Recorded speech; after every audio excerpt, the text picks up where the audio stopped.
Saludos amigos, esto es Ciencia Hoy. Nos encontramos en el Instituto Geofísico del Perú para conocer el Planetario Nacional, donde podremos observar las estrellas, las constelaciones, los planetas y demás astros del universo. ¿Qué tal, Alcides? ¿Qué tal, Carmencita? Saludos amigos. Estamos nuevamente con ustedes para ofrecerles una entrevista interesante, una entrevista científica, en esta ocasión en el Planetario Nacional. Nuestros invitados son el doctor José Ishizuka y el ingeniero físico Antonio Dalmau. Bueno, hacemos una pausa y regresamos con el recorrido al Planetario Nacional Mutsumi Ishizuka.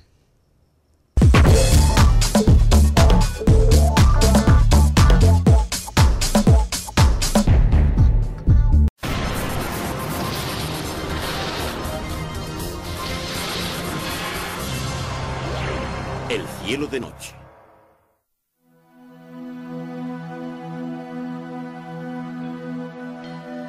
La astronomía es una ciencia antigua. Siempre hemos tratado de comprender el cielo. Hemos construido observatorios para registrar los movimientos de las estrellas, los planetas, la luna y el sol. Aprendimos el movimiento del cielo nocturno. Vimos cómo cambia. Solo un poco cada noche, pero mucho de una estación a otra. El cielo se ve distinto en diferentes lugares. Y en el mismo lugar se tienen diferentes vistas en cada estación. Los antiguos clasificaron los cielos. Agruparon a las estrellas en constelaciones, creando una leyenda para cada una. En total hay 88. Aquí, mirando hacia el norte, vemos las constelaciones boreales de otoño. Y también, en el hemisferio norte, la vista hacia el sur en verano. Y ahora en otoño. Los griegos pusieron nombre a más de la mitad de las constelaciones. Pero no a estas, porque no podían ver tan al sur. Esta es la vista hacia el sur en otoño, desde el hemisferio sur, donde los nombres son más recientes.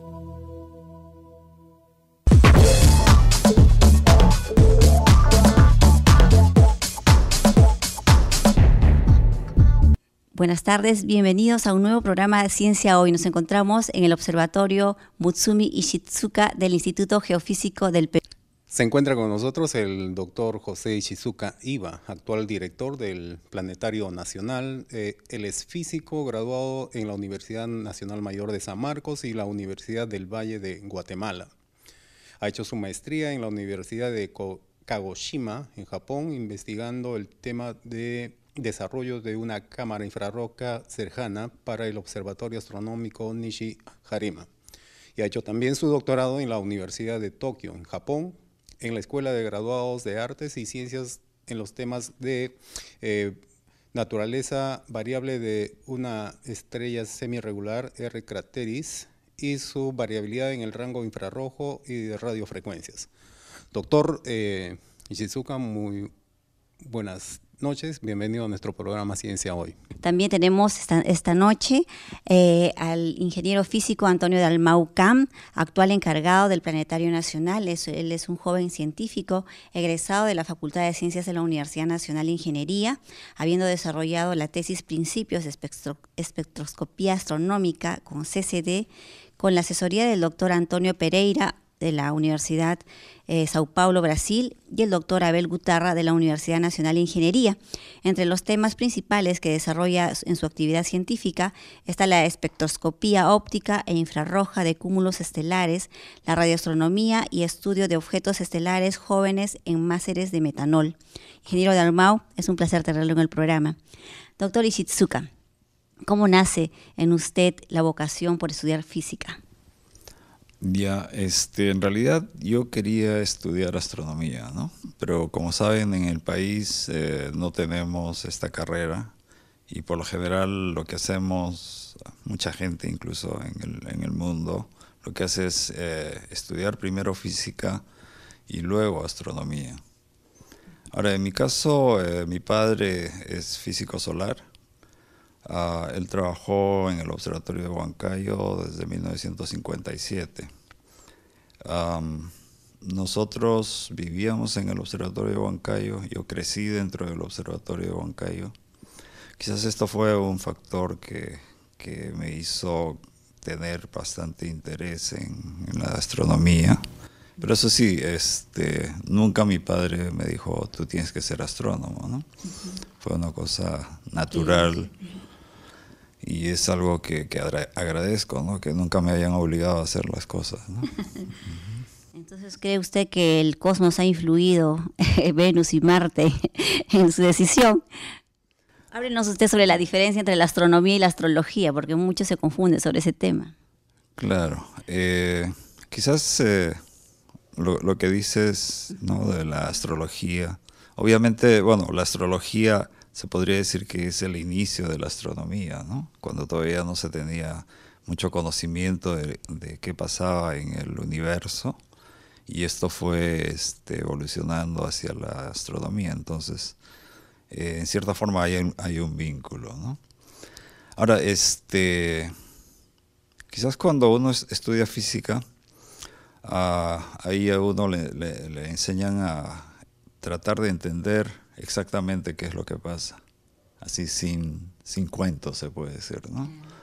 Y justamente esto uno lo puede percibir cuando hace la astronomía, porque todo encaja en su lugar, ¿no? Y quizás eso es lo que más, en mi caso, a mí me gusta, ¿no?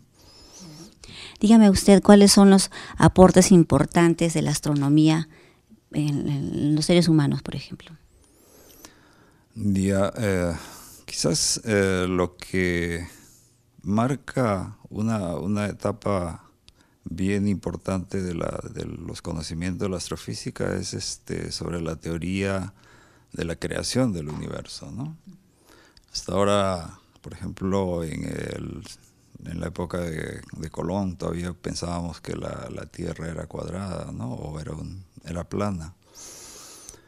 En estos tiempos donde hay telescopios potentes que ven bastante lejos, y hay naves o también satélites que pueden ver bastante lejos, esto nos ayuda a corroborar lo que los teóricos predicen en cierta forma, ¿no?, sobre la formación del universo, el origen de la vida y todo esto, ¿no?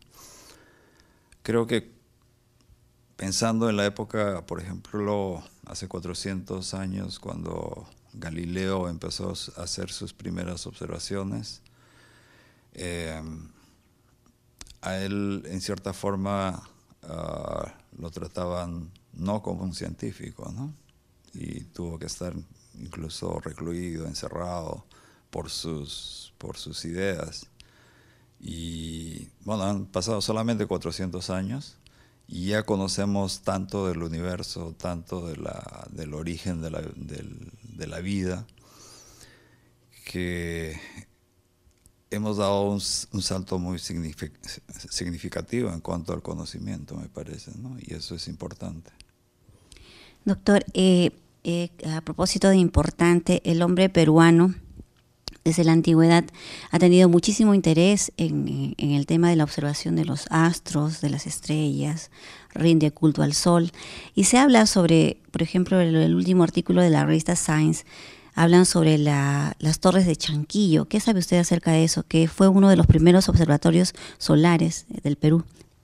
Claro, es sorprendente cómo hace cerca de 4.000 años en Chanquillo ya observaban el sol. Y bueno, es algo natural, creo, en el ser humano, ¿no? Observar el cielo, algo que nosotros, sobre todo si vivimos en Lima, olvidamos hacerlo, de levantar la cabeza. Pero nosotros también estuvimos trabajando un poco con lo que es la orientación de las pirámides de Caral, ¿no?, que justamente tiene 5.000 años de antigüedad. Y lo curioso, lo interesante de esto es que nosotros nos basamos en lo que es el eje, la precesión del eje de la Tierra, ¿no? Entonces se supone que el eje de la Tierra hace un ciclo de precesión en 125.000 años, ¿no? Entonces si tenemos ese periodo de 5.000 años, nos da unas pautas bien interesantes, ¿no? Y esto tiene que ver con justamente la orientación de las pirámides de Caral. Más o menos de lo que yo he podido, claro, esto no está nada verificado, pero por ejemplo, sabemos que en Caral no habían guerras porque no se han encontrado armas, no han habido sacrificios, ¿no? No se han encontrado sacrificios. Esto posiblemente indica de que no había una religión como algunas que la gente se obligaba estaba obligada a hacer sacrificios, ¿no? Y la gente que tenía el poder era la gente que tenía conocimiento de astronomía. Además que hacían avanzados cultos al sol, ¿verdad? Así es. Entonces ellos se basaban en los astros para empezar a sembrar, a salir a pescar y todo esto, ¿no? Entonces, yo de broma lo digo, que la gente que tenía poder eran astrónomos, ¿no? Ahora, lo más curioso es que en Caral, por ejemplo, se han encontrado dos muñequitos, uno de un varón y una mujer, pero el que tiene ropa es de la dama, ¿no? Entonces, esta persona con poder era una dama, ¿no? Entonces, era una astrónoma. Que las mujeres al poder. Doctor, ¿cuál es el ámbito de estudio de la astronomía? Ya, bueno, nosotros lo que queremos hacer, la astronomía en el Perú realmente está muy poco desarrollada. Estamos a la saga de cualquier otro país, incluso en Sudamérica, ¿no? Entonces lo que queremos es un poco ambicioso, pero abarcar casi todos los campos que se puedan, porque generalmente en el caso de la astronomía lo que se tiene es la astronomía observacional, que está directamente ligado a la astrofísica, ¿no? Entonces uno observa y mide los fenómenos físicos y en base a estas mediciones corrobora teorías científicas, ¿no? De astrofísica. Pero también tenemos la parte de instrumentación, que como ustedes saben, bueno, los telescopios, pero no se trata de comprar telescopios, sino que si uno quiere hacer astronomía de frontera, a veces tiene que desarrollar sus propios equipos, ¿no? Y la otra parte, bueno, una parte es la teórica, que todavía no la estamos haciendo, pero también es la parte esta que tiene que ver el planetario, que es la parte de difusión de la ciencia a nivel más elemental, se puede decir, ¿no? Entonces, si no tenemos estos 3 o 4 elementos bien desarrollados,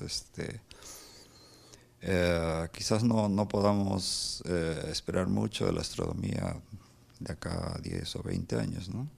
Entonces estamos haciendo muchos esfuerzos para tratar de hacer todas estas cosas a la vez. En el Perú no hay masa crítica de astrónomos.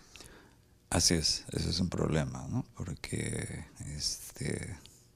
yo a veces me siento frustrado porque, claro, mi trabajo es más administrativo y dónde se fue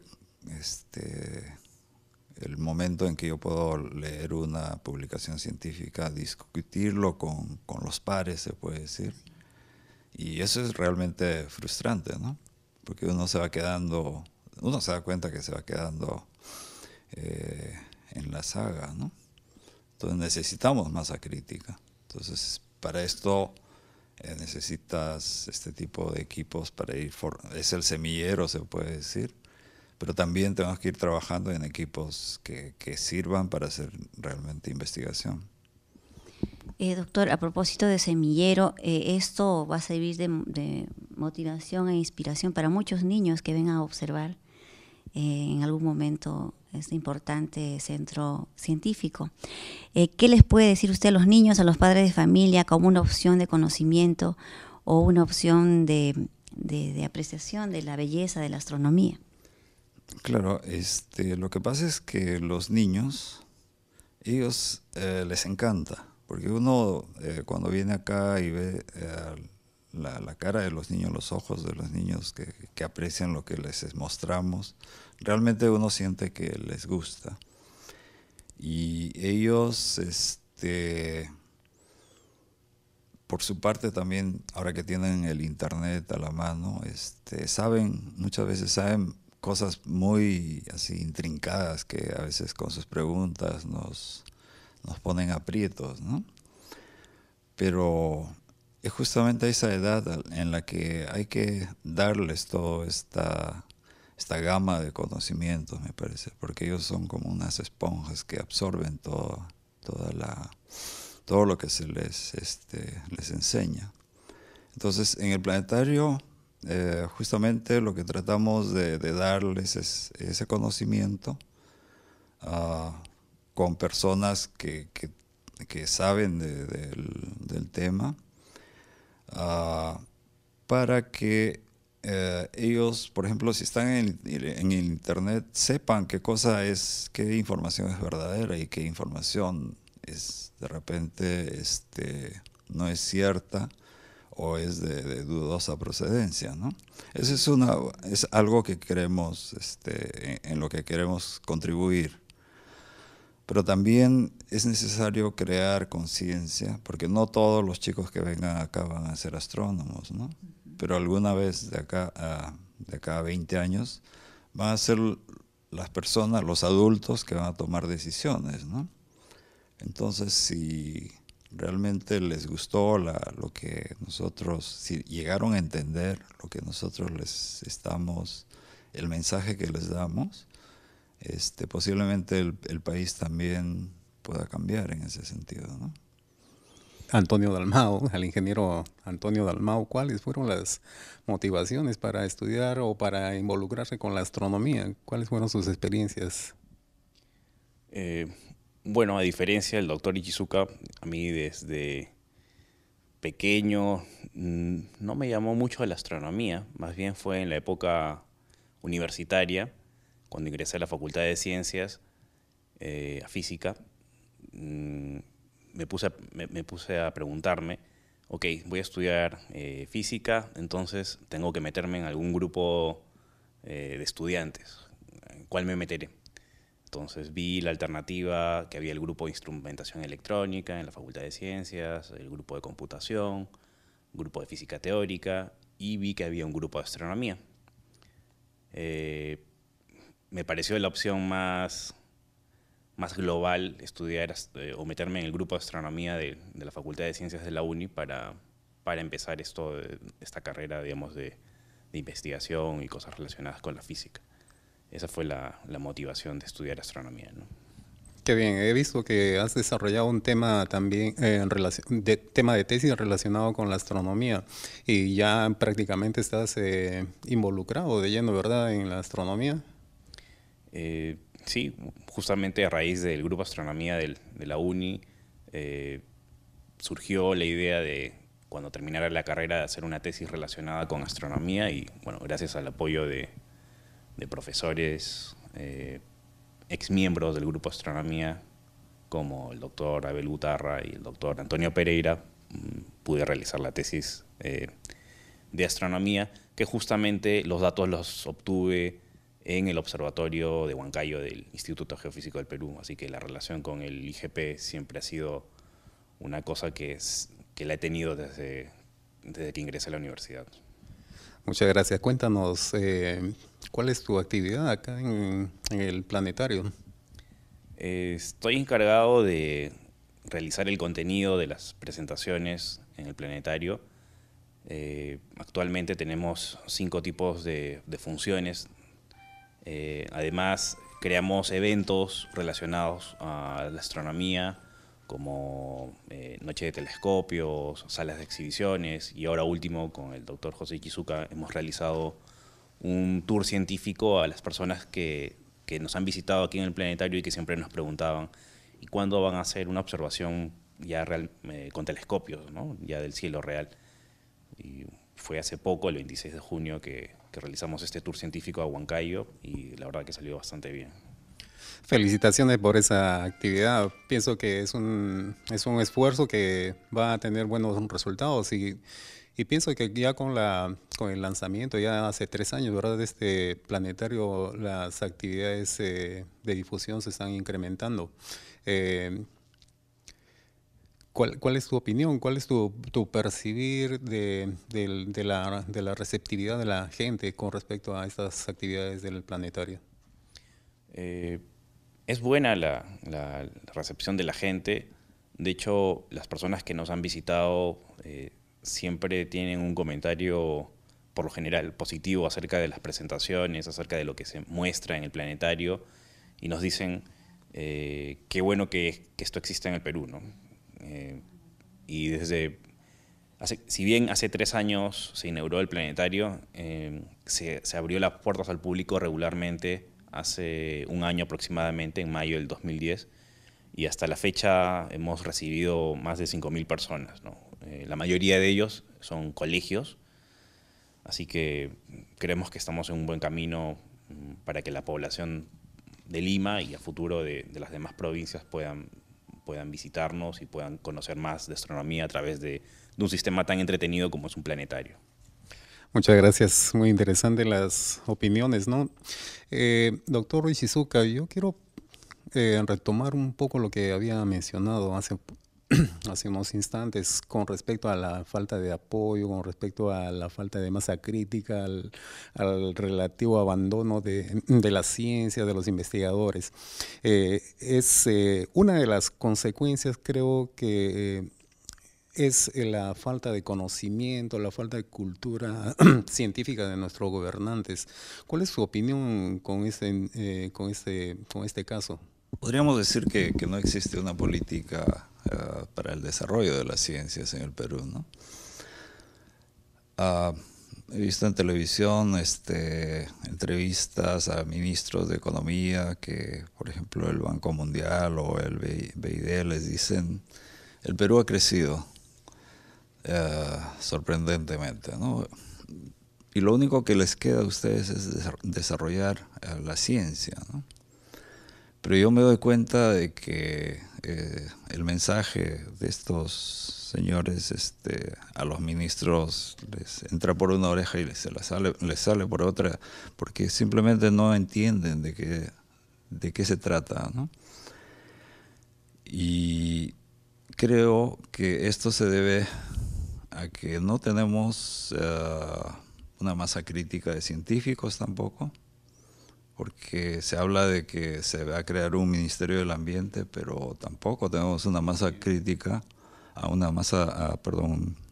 Ministerio de Ciencias, ¿no? Pero sin una masa crítica tampoco serían de repente los ministros o viceministros todos abogados, una cosa así, ¿no? Deberían ser científicos que realmente conozcan qué es lo que, y científicos que han estado en el Perú, quizás, ¿no? Porque conocen la necesidad. Y en esa parte estamos realmente atrasados comparados con otros países de la región. Entonces, este trabajo del planetario es muy importante, ¿no? Si en los niños empezamos un poco a crear interés más que nada, ¿no? Que la palabra ciencias que no sea una palabra que les dé miedo, que los aleje, al contrario, que es algo interesante, ¿no? Es cierto que todo este problema de falta de conocimiento de nuestros gobernantes ha generado un abandono, una ignorancia grande en la población. Y hablar de ciencias es hablar como cosas alejadas, cosas de mitos. Hace poco escuché unas declaraciones del presidente del CONCITEC, que él tenía experiencia de haber participado o dialogado con ministros que estaban pero bastante alejados del conocimiento científico. algunas opiniones, habían opiniones que él manifiesta, ¿no? Como de que, pues, ¿para qué vamos a hacer ciencia si ya todo está descubierto, todo está estudiado, nada más que tenemos que importarlo? Los científicos, pues, no hacen nada en el país. Hasta llegan al extremo de decir, pues, que los científicos están ahí elucubrando sobre el vuelo de las moscas, ¿no? Ese tipo de pensamiento, pues, en personas que dirigen, que gobiernan el país es que nos mantiene en estas circunstancias. Las ciencias, sabemos, lo conocemos, quienes hacemos el esfuerzo por hacer ciencia en nuestro país, nos cuesta bastante en la universidad, en los institutos científicos. Es muy dificultoso hacer estas actividades. ¿Cuáles serían los efectos, las aplicaciones más sensibles, más prácticas que hace la astronomía a la sociedad? Bueno, tomando un poco el tema que estábamos hablando, por ejemplo, ¿cómo hacer que la gente no le sienta, que no se sienta muy distante a las ciencias, ¿no? Por ejemplo, la experiencia que tuvimos la semana pasada, llevamos 3 personas al radiotelescopio en Huancayo y le dijimos, ya, ustedes les dimos todas las pautas para que puedan hacer una observación, ¿no? Y realmente, bueno, para nosotros que estamos acostumbrados, no es nada complicado, pero la gente que estaba ahí, yo en algún momento dije, de repente, ellos van a declinar, porque era solo un cálculo de un ángulo, una cosa. Pero una de las personas era una abogada y se metió a hacer los cálculos y lo hizo, ¿no? Y al final lograron hacer una observación, en este caso de la luna que habíamos programado, ¿no? Creo que hay formas de llegar a la población también, porque quizás también deberíamos hacer un mea culpa de los científicos, que no podemos llegar bien a la población, ¿no? Entonces hay que buscar, bueno, eso sería otro tema, buscar la forma de tratar de hacer que la ciencia sea más amigable, ¿no? Ahora, la contribución de la astronomía es bien, es complicado a veces explicar con algunos ejemplos, ¿no? Pero ya supongamos nosotros en este momento estamos tratando de observar a través del radiotelescopio los máser de metanol, ¿no? ¿Y qué son los máser? Son los que dieron origen a los láser, ¿no? Entonces, primero se descubrieron en las estrellas, había una emisión muy fuerte de una onda electromagnética, pero en el rango del radio, ¿no? Que no se explicaban qué cosa era. Y al final supieron de qué se trataba, que era un fenómeno cuántico, y esto dio origen a los láser, ¿no? Lo que nosotros usamos ahora, bueno, se usa en todas partes, ¿no?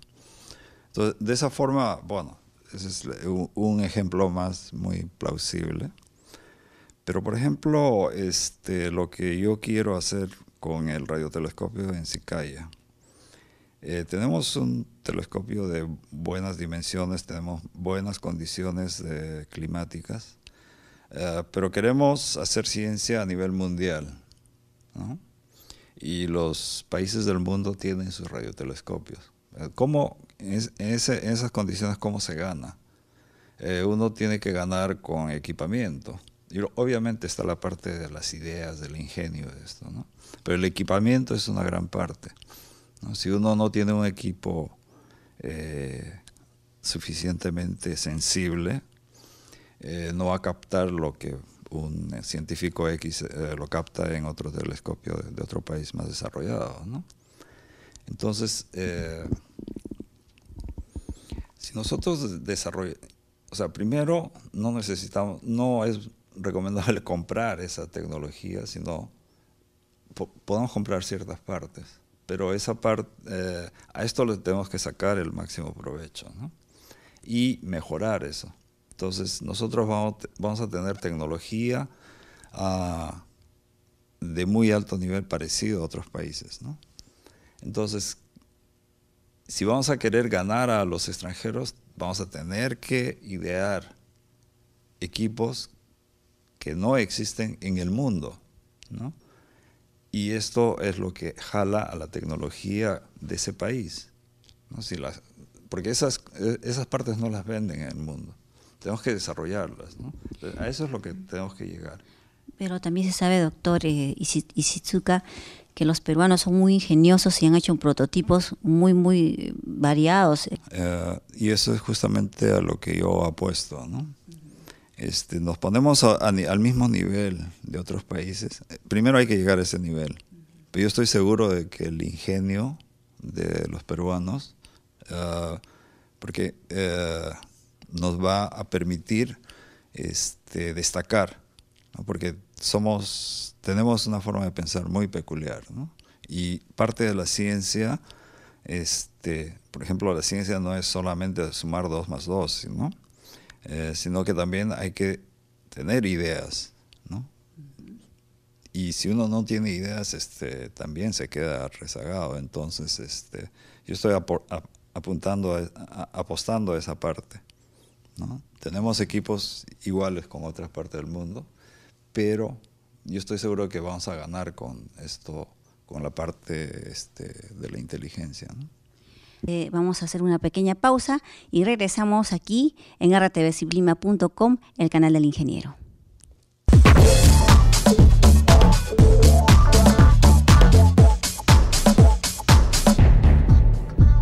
Bien, amigos, estamos de regreso con nuestra entrevista al doctor José Ishizuka.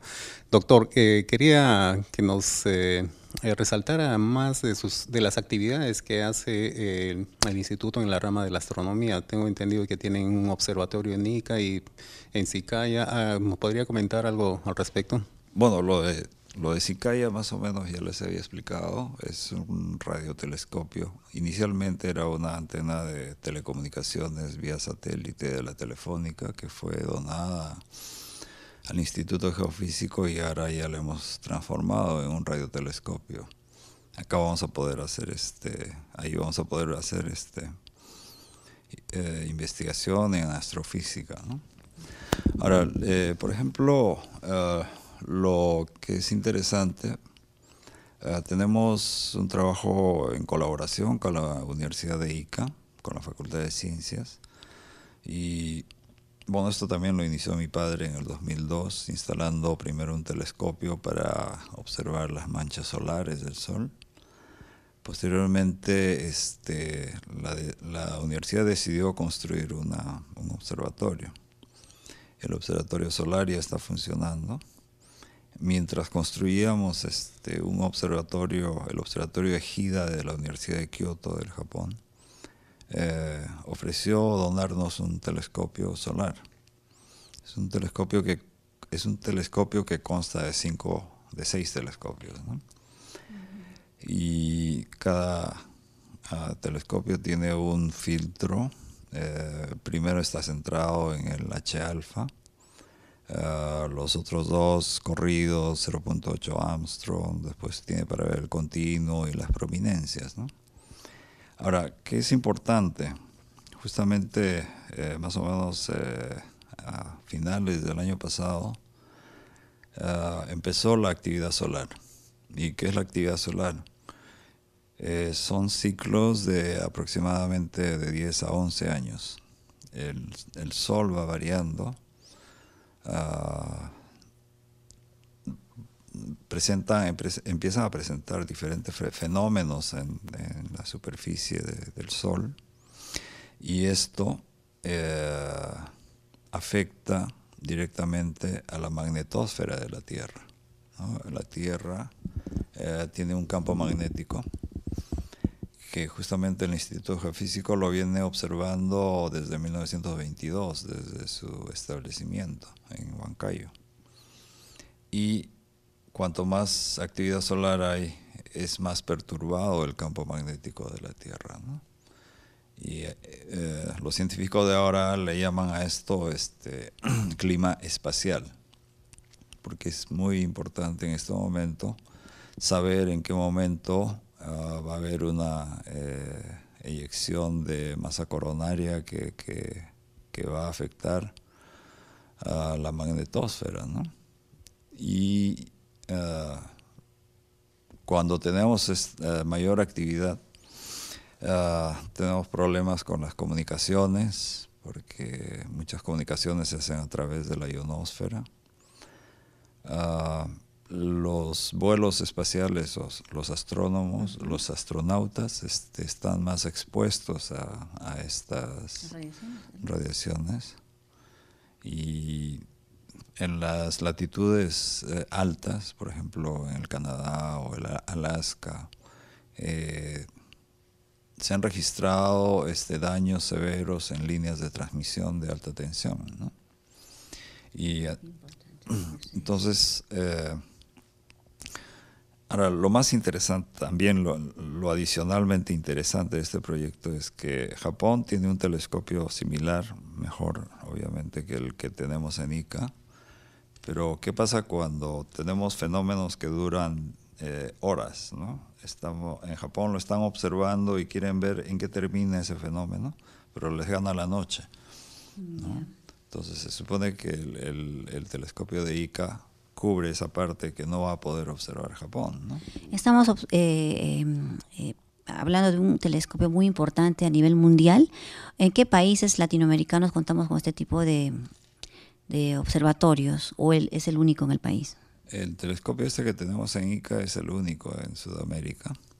El proyecto de la Universidad de Kioto se llama CHAIN, que es una cadena justamente de telescopios alrededor del mundo para poder justamente monitorear estos fenómenos sin interrupción. Y el telescopio que vino a Perú es el primer telescopio que salió de Japón, ¿no? Es de última generación. Ingeniero Dalmau, hay importantes actividades que está desarrollando el IGP. Nos encantaría que nos mencione algunas de ellas que estén justamente relacionadas con los niños. Principalmente las actividades que realiza el área de astronomía del IGP con los niños, la parte de estudiantes, de colegios, es a través del planetario. Y el horario de atención que tenemos para los colegios o grupos grandes es de lunes a sábado de 9 de la mañana a 5 de la tarde. Hasta la fecha nos han visitado importantes colegios de todo Lima, se han ido muy contentos y es una manera de contribuir a la educación del Perú, ¿no? Los domingos se tiene reservado el planetario para grupos de familias, público en general, ¿no? ¿Hay que pagar algo para participar de estas presentaciones? Sí, es un costo bastante bajo. El precio para los adultos es de 8 soles, para universitarios 6 y para niños 4. Además, realizamos periódicamente eventos relacionados con astronomía. ¿Cuál es la dirección del planetario? La dirección es calle Badajoz 169, Mayorazgo, cuarta etapa. Queda en Ate Vitarte. Está cerca del cruce de las avenidas Separador Industrial y Avenida Huarochirí. Mayores referencias, está también cerca de la PRE de la Universidad de Lima. También tenemos la página web, ¿no? También tenemos la página web que es planetario.igp.gov.pe. Ahí tenemos, es una página muy interesante que tiene redes sociales también y ahí ponemos todos los eventos que estamos organizando. Repito, es planetario.gov.pe. Ahí lo tenemos indicado en la pantalla. ¿Qué se le ofrece para los estudiantes de las universidades que quieran hacer alguna práctica? ¿Hay espacio como para hacer una tesis en alguna rama de astronomía en el instituto? Ya, el Instituto Geofísico tiene una se puede decir, tradición de recibir a estudiantes tesistas, ¿no? Entonces, todavía tenemos, bueno, siempre hemos tenido la limitación esta porque hay que por lo menos pagarle a los tesistas.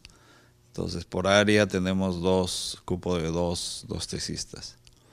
Y los que quieran hacer sus tesis tienen que ponerse en contacto con cualquiera de las 5 áreas que hay y entrevistarse con el director del área, y si reúne las condiciones puede hacer sus tesis acá, ¿no?